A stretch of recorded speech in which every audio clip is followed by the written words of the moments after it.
If people would ask me which beauty queen has had the biggest impact in Philippine pageantry, it's her.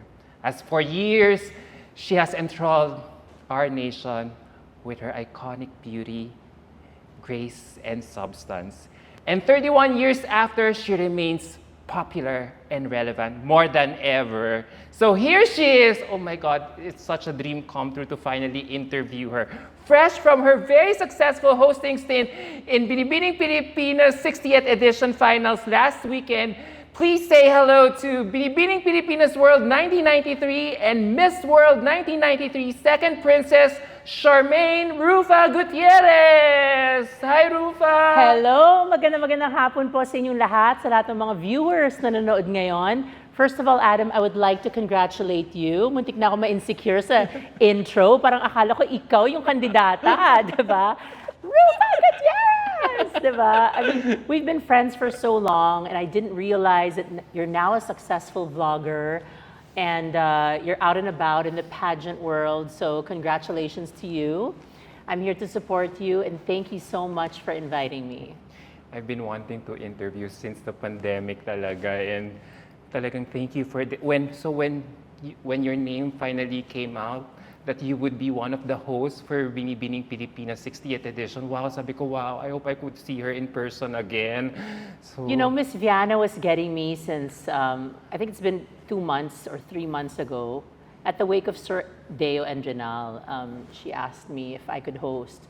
The problem was really the scheduling because I'm so busy. I just finished Can't Buy Me Love with ABS-CBN and had a lot of projects lined up, a lot of things that I'm doing. I'm also doing my master's at the Philippine Women's University. So of course I wanted to do it because it's the 60th anniversary of Binibining Pilipinas.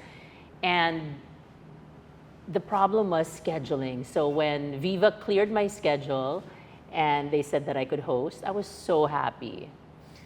Sobra. Hindi mo lang alam kung paano mo napasaya ang buong pageant fandom with your presence, luminous presence all over again. How does it feel like, 31 years after your reign, people would still equate your beauty with, or associate your beauty with an icon?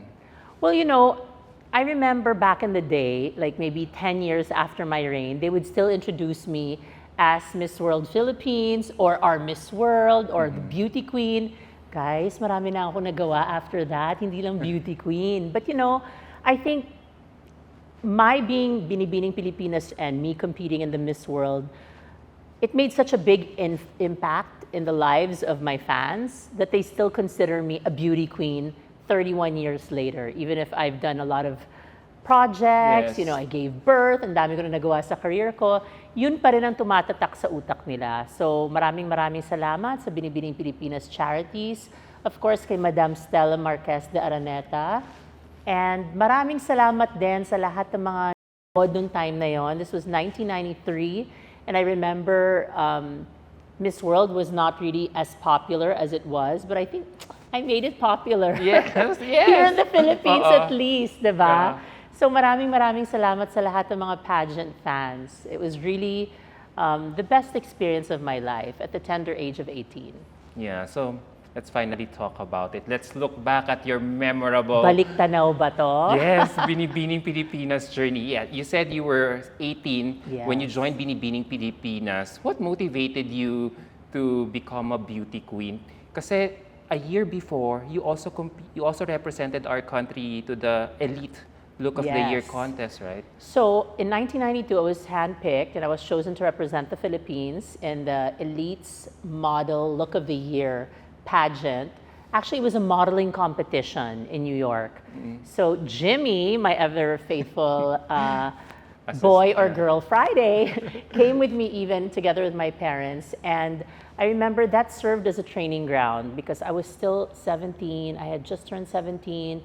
I was whisked off to New York, and it was John Casablanca. So during that time, the look was the waif, skinny, mini look. And kahit anong gawin mo, I'm really voluptuous. Obviously, I was 20 years thinner back then, but I really have boobs, I really have hips. So imposibleng maging Kate Moss yung itsura ko. But for me, that was a great experience because I learned so much. But would you believe it, 5'9". I was 5'9" then, 5 feet 9 inches. I was the shortest. I was 17, I was the shortest. There were 6-foot models that were 13, that were 14 years old. So, in reality, talaga na-insecure ako. Because sabi ko, bakit ang liit ko dito? Parang sa Pilipinas, ako na yung mga matangkad. Matangkad na ako, nagkukuba na ako. Exactly, like, I'd walk around medyo kuba sometimes kasi nga, most of my co-actors would be shorter than me. So, I didn't realize that New York was really a different world. So, I guess, everybody was just prodding me to join a beauty pageant because of my height. Na, Ruffa, ang tangkad mo, gamitin mo naman yan, mag-beauty queen ka. Paano? Artista na ako. And during that time, normally, mag-beauty queen ka muna bago ka mag-artista. Not the other way around. Artista na ako eh. I've been an actress since I was 13. Stepping stone ng pagiging... Yeah. So, stepping stone normally, yung pagkapanalo mo bilang Miss Philippines. Yes. Saka ka mag-artista. Sa But you akin, baliktad. Baliktad, di ba? So from teeny bopper, that's entertainment star, naging beauty queen ako overnight. Oh, buti buti at 18 years old, you knew the risk that you were taking. Kasi syempre, artista ka na, you already have your fandom, popularity. Syempre, were you willing then to risk it? Diba? I think it was just more of like, give it a shot, you know. I always believe in, if the opportunity knocks, grab it, because maybe that opportunity will never come again.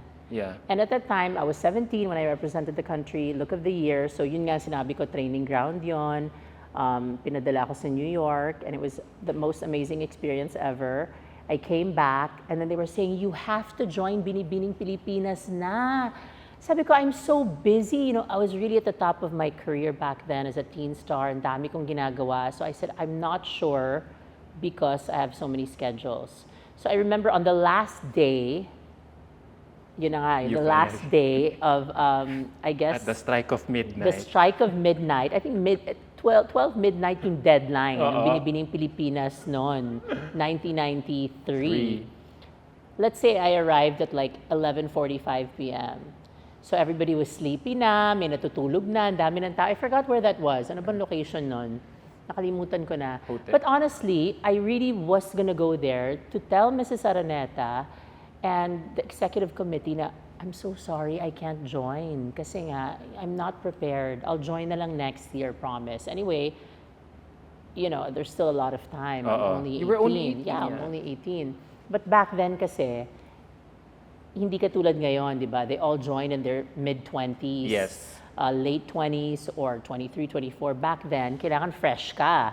17, 18, 19. Pag sinabi mong 25, dear, matanda ka na. Yeah. Diba? So now it's totally different.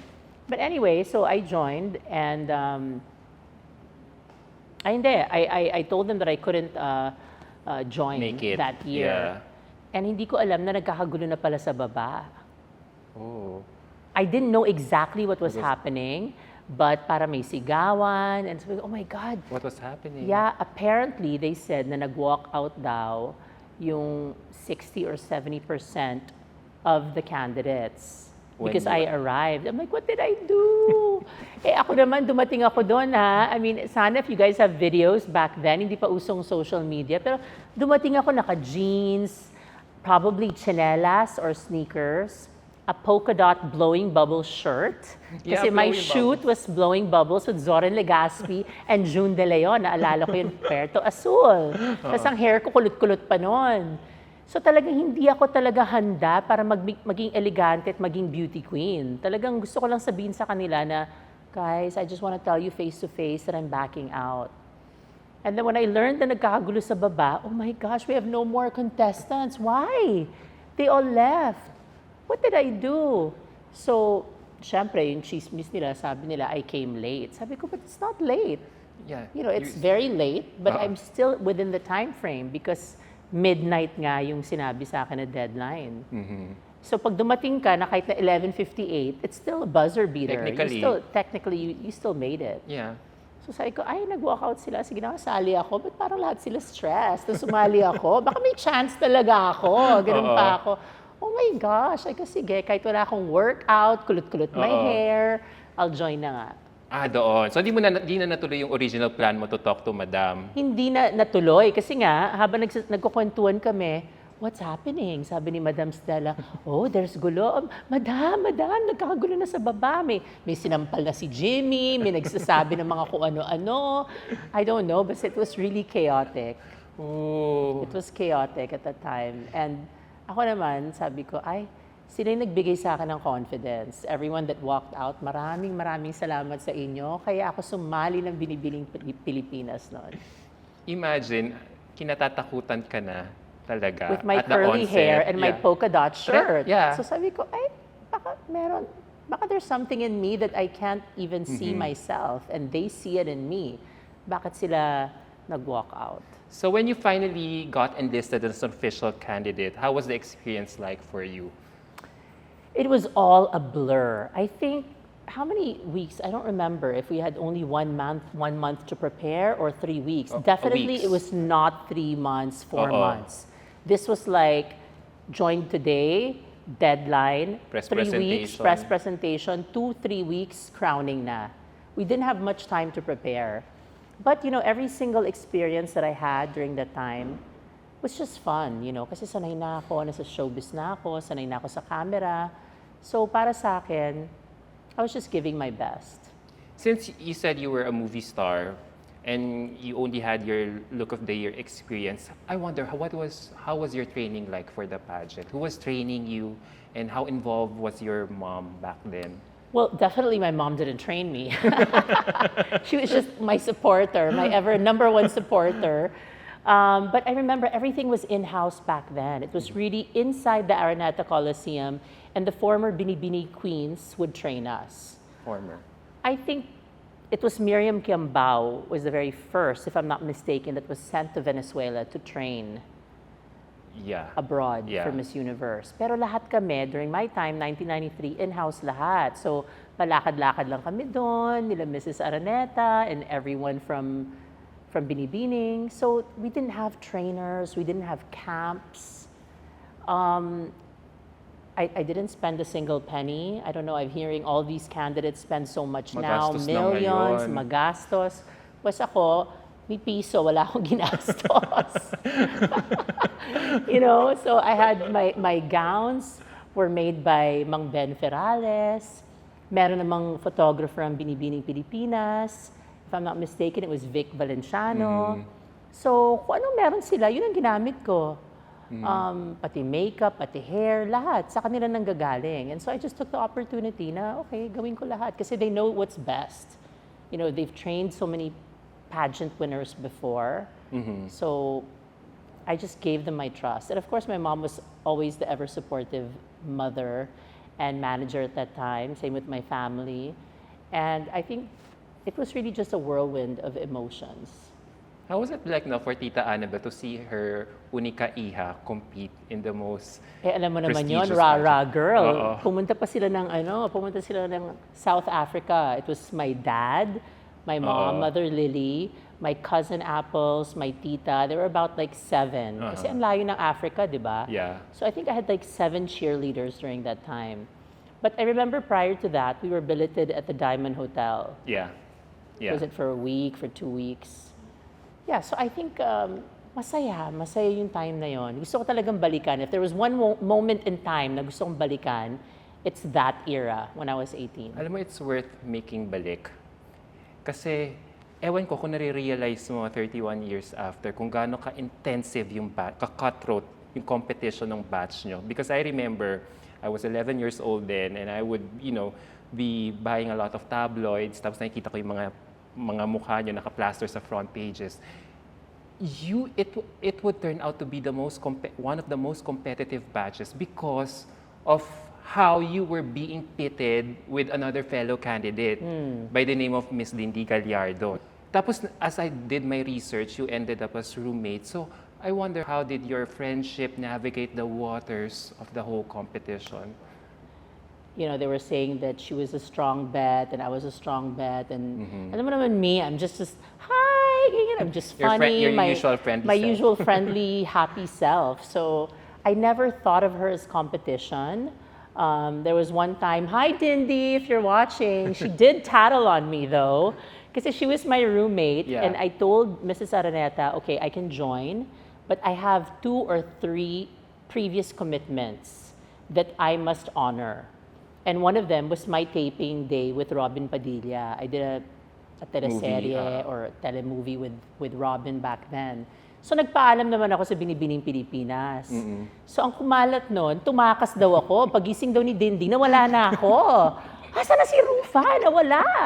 Oh my God, tumakas or whatever. You know, they probably thought that I was competition. But of course, Dindi and I became friends after. Which is nice, no? Oo naman. Because kayo talaga yung pinagdidikit talaga until coronation night. Look, you ended up as the final two of the pageant. I know, right? Yeah. I don't know exactly what she went through, but people said that she had an interview with you Yeah. and sabi niya it was really difficult for her. I wish I was there for her because I didn't know that she was going through a difficult time because it's true, lahat ng tao, 98% sa akin sumusuporta nun and syempre artista, so lahat sila nag-cheer para sa akin. Nakalimutan ko na meron pala siyang nararamdaman na she felt alone or it was difficult. So I wish if I had known during that time, you know, I would have reached out to her. But when I interviewed her, she only has despite, the rivalry between the two of you, she only has the nicest words for And you I think, po. honestly, Adam, the rivalry naman was sa mga fans lang naman at sa mga ibang tao. Diba? Parang, parang tayo din To yan. Oh spice my things God, up, oo. sino gusto mo? Si Miss Bohol or si Miss Parañaque? Ay, gusto ko si Pasig. Ganun lang yon. It's just the rah-rah of the fans na to spice up the pageant. Keep things exciting. But yung sa amin talaga wala. Oo. You know, we tried to keep it decent and we became friends. And yeah, wala akong problema kay Dindi at all. And of course, I cheered for her also when they sent her to Miss Universe. And I was rooting for her kasi syempre she's representing the Philippines. Nung gabing ng coronation night sa Binibining Pilipinas, ganyan ka nakakam noon, despite everything that was happening behind you. Kasi ang kalmado, I still remember your Muslim Emranao-inspired white gown that Sir Ben Ferales made. Yes. You were floating in that, you had that beautiful aura while you were like gliding on stage. I had 5 years of training because I was in Binibining Pilipinas when I was 18. 30 years old pa lang ako, nag-artista na ako. I did my movie, Mga Lahing Pikutin, and then I did That's Entertainment. So me being in front of the spotlight, me being in the limelight, served as a training ground. So hindi na ako nasa-stress or hindi na ako kinakabahan being in front of a lot of people or being in a crowd like Araneta Coliseum because I've performed there so many times as a young star.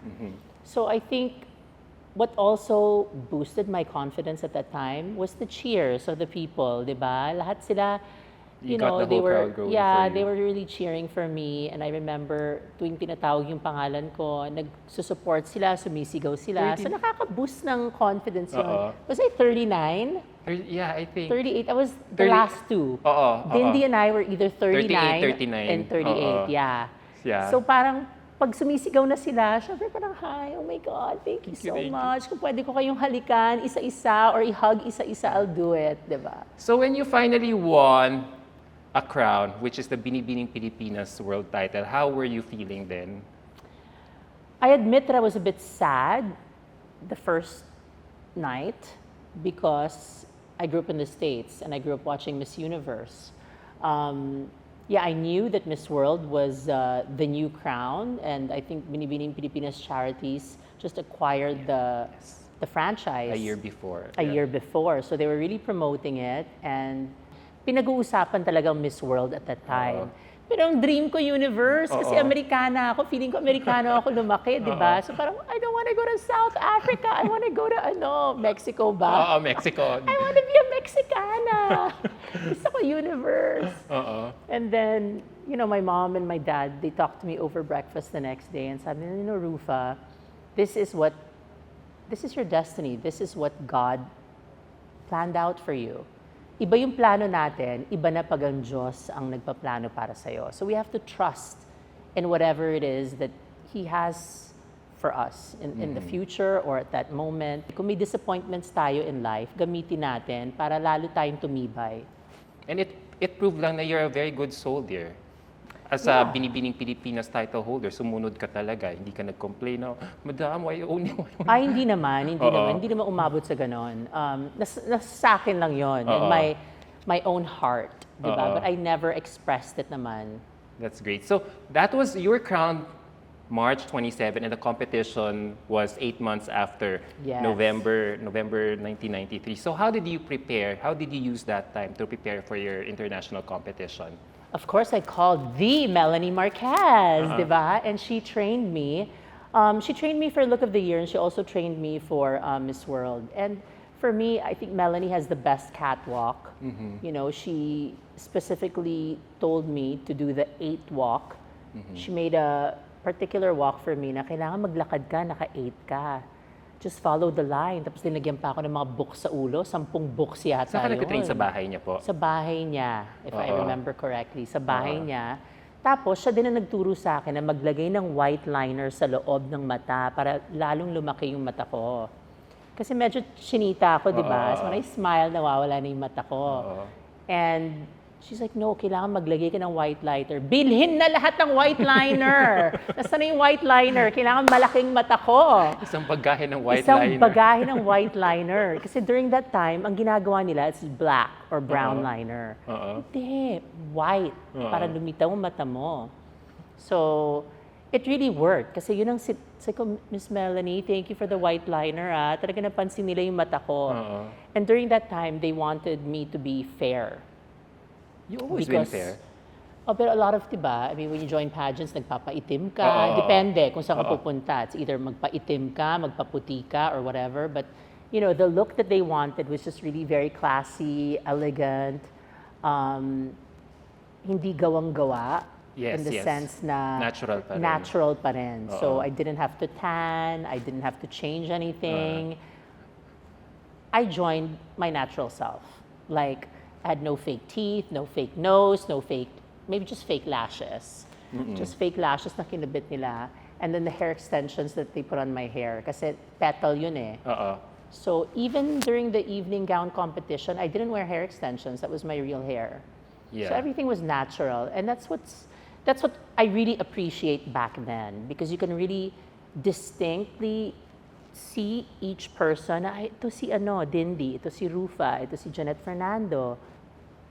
You know, sometimes kasi now, magkakamukha na sila, di ba? Parang, oh my God, Isang she's so hulmahan na gorgeous. She's gorgeous too. Teka muna, magkapatid ba sila? Di ba? Parang magkakamukha na sila. I don't know if they have the same doctor or what, di ba? But back then, lahat kami, mostly, talagang natural. Natural. Oh, I miss those days. So, Yeah. I'm curious to ask, was Miss Melanie as funny as she is when she was a mentor to you? Miss Melanie is I not could- only funny, she's gregarious, she's so authentic, she's real. I really love her. At yan, pag kaibigan mo, tunay kang mahal, ipagtatanggol ka niya kahit kanino. And para sa akin, Miss Melanie, Miss Gloria Diaz, Miss Margie Moran, they are the icons pa rin of what it is to be a beauty queen. Tayo, sumunod na lang tayo Oo, di ba? oo. Parang sila talaga yung original. So, setting that aside for your training, let's talk about the wardrobe that they provided for you going to South Africa.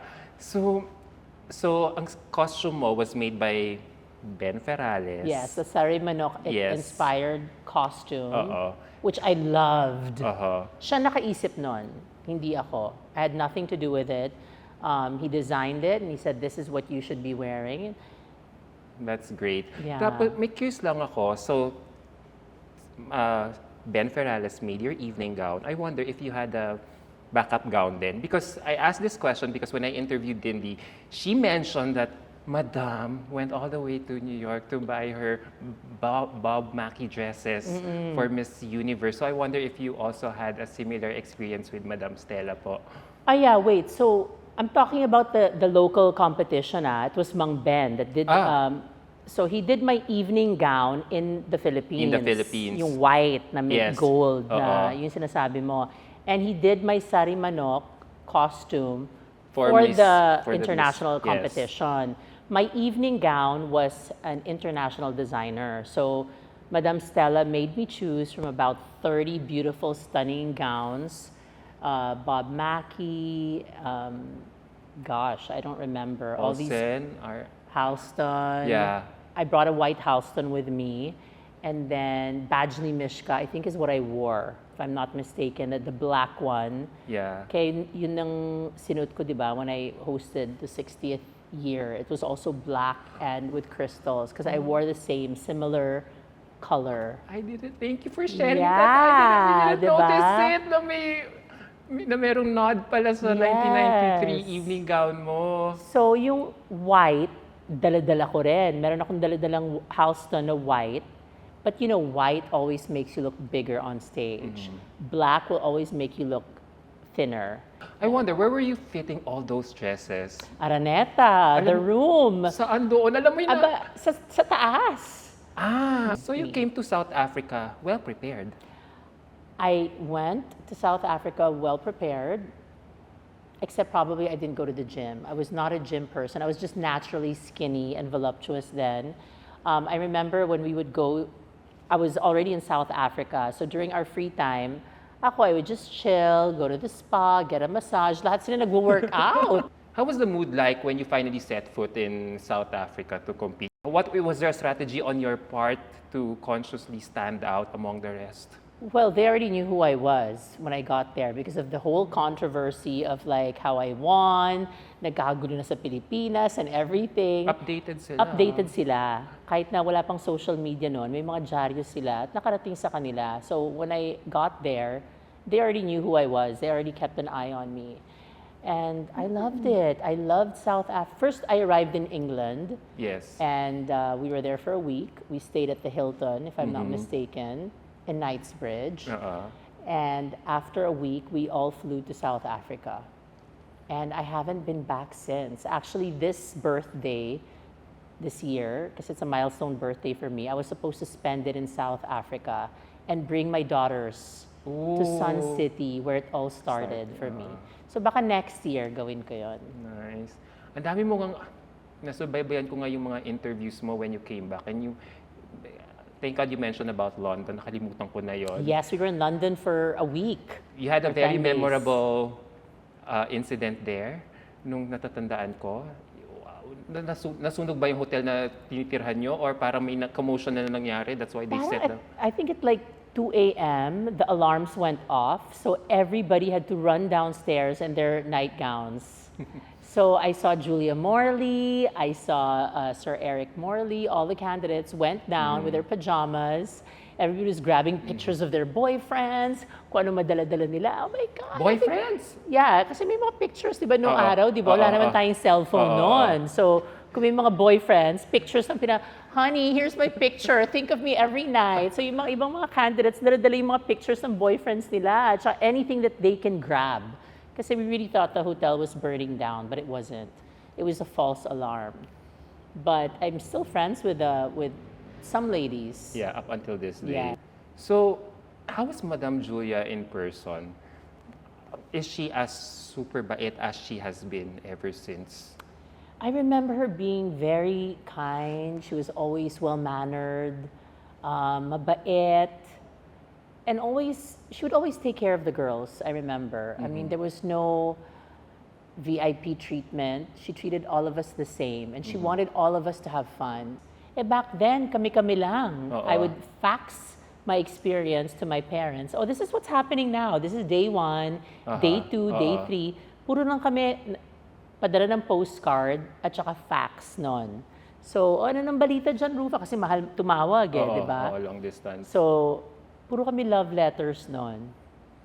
That's nice. That's so sweet, di ba? So, sana ganun pa rin hanggang ngayon. At what Dapat point... bawal ang social media Especially when you're in the international competition. I don't know, I mean, I'm not the one to ask, but it's just a thought. Because for me, I had the best experience when I was there because we really got to spend time together, get to know the candidates. Because at the end of the day, okay, you are in a competition together, but it's learning about their cultures, learning about, where they came from, forging new friendships. It's a sisterhood. So yun ang pinaka-importante para sa akin.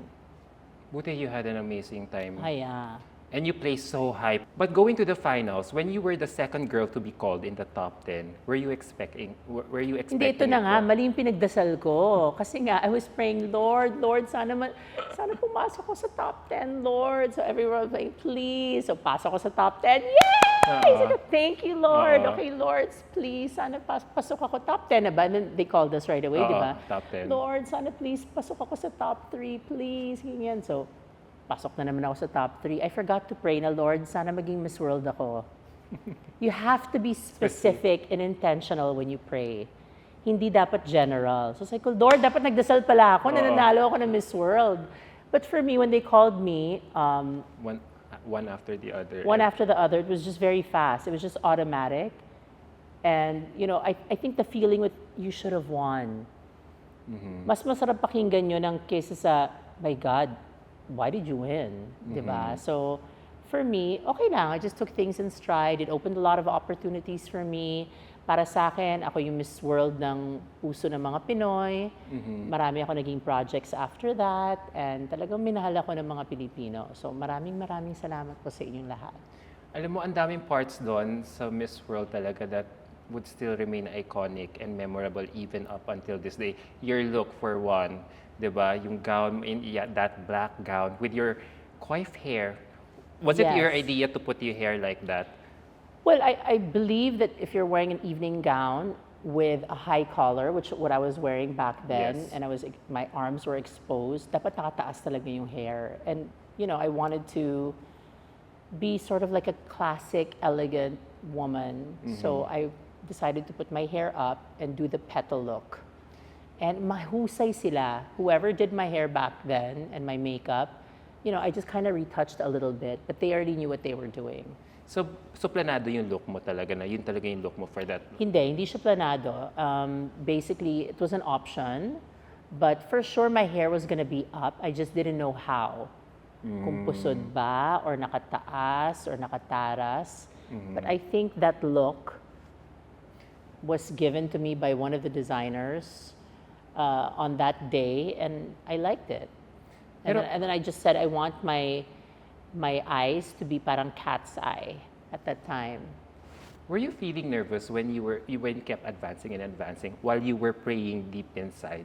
Kasi for me, if you ask me, it didn't feel like it. Kasi every talking part, diba, mag-speech ka where you thank your fans, pero it seemed like you're always confident. And then when you finally got to answer your final Q&A, you quoted about the Little Prince. You were so confident in answering it. So I wonder. I was very calm. I was not nervous at all. And, you know, I just grabbed that mic and answered like how I would answer. Like if you're asking me a question, mas natural, mas maganda. Kasi pag memorize ang sagot or pinag-aralan, isang word lang dyan makalimutan mo, di ba? Ay, ano ba dapat yung sasabihin? Matataranta ka na. If it comes from your heart, and this is what you feel, that's what you should express. And I say that even to the girls now. And we can tell, I'm always a judge nowadays, and we can tell if it's too rehearsed. It should come from the heart. Hindi yung, you know, according to, alam na namin. So how would they develop that? Kasi in your case, you quoted the Little Prince. So I wonder, how did your love for reading begin? I've always read, like as a girl. I mean, I would fail in math, but I was the best in English and in reading, even when I was in grade school. So right before the announcement, nagawa mo na lahat. You did your best. What were you feeling then? Na tinatawag ka, na top 5, tapos tatawagin na yung winners. I was just grateful for the experience. I was happy. You know, I could see my family. They were there cheering for me, and I knew everybody back home was watching. So it's just no negativity at all, just all positive. And it was one of the best moments of my life. Yeah. It really opened a lot of doors for you. Yes. So how do you say to a lot of pageant fans na talagang, you know, pag every time we look back on your pageant journey, sayang, we could have had our first Miss World with Miss Ruffa. Well, natutuwa ako. Like I said, it's better that, you know, in their hearts, I'm their Miss World. And, you know, it doesn't stop there. It doesn't make you any less of a person. I believe during that time, that's what was meant to be. And para sa akin, I just want to thank everyone that supported me during that time, and for those that are still supporting me up to today. It's been a long, long journey, but a very fulfilling one. Last question. Okay. You know, you've been through it all. You've led a very successful career, not just in entertainment field, but also in pageantry. What would your advice to the young, aspiring beauty queens out there who would like to follow your footsteps? Binibining Pilipinas, Miss World Philippines. Being a beauty pageant candidate and a title holder really changed my life. So my advice to all of you young girls out there is to don't lose sight of your authentic self. You know, join, make that mark in the world, and make it deep so that it lasts. Wow. Yeah. Yeah. Very short and sweet. Yeah. Yeah. You have to really go for it. Go for it. You know, if you feel like you have what it takes, then do it, go for it, and go for gold. Yeah. Thank you so Thank so you. much, Ruffa. Thank you, Wow, it has Adam. been My such a thrilling gosh. interview. Nako, all I'm throughout. excited that. Yeah, I Oo. want to see all the photos and the videos. Thank you for sharing all those memories to Yeah. us. Grabe, it has been such a wonderful time looking back at I it. forgot na nga eh. You made me remember so many But, things. oh, thank you. Yeah. From the bottom of my heart, thank you so much Adam. for gracing my platform with your luminous beauty and presence. Thank you, everyone. And please follow Adam, subscribe to his channel, at maraming salamat po sa inyong lahat, sa lahat ng mga sumuporta sa akin through the years in my pageant journey from 18 years old up to now. I love you all. I receive all of your messages. I cannot write to you one by one, but know that I read it, and I'm very, very grateful. Maraming salamat po. Thank you so much. Wow, God has blessed you with so much. Thank you. Thank So you, it is in my Adam. hope that you continue to thrive and flourish Thank in you. all the things that you have been doing. Thank you, Adam. Good luck on your thesis. I Yes. heard, panood ko, you'll be watching a lot of movies Yeah, to finish so it. we'll have another interview Yeah. after that. Hopefully. All right. Thank you. Bye, everyone. Until my next interview. Bye.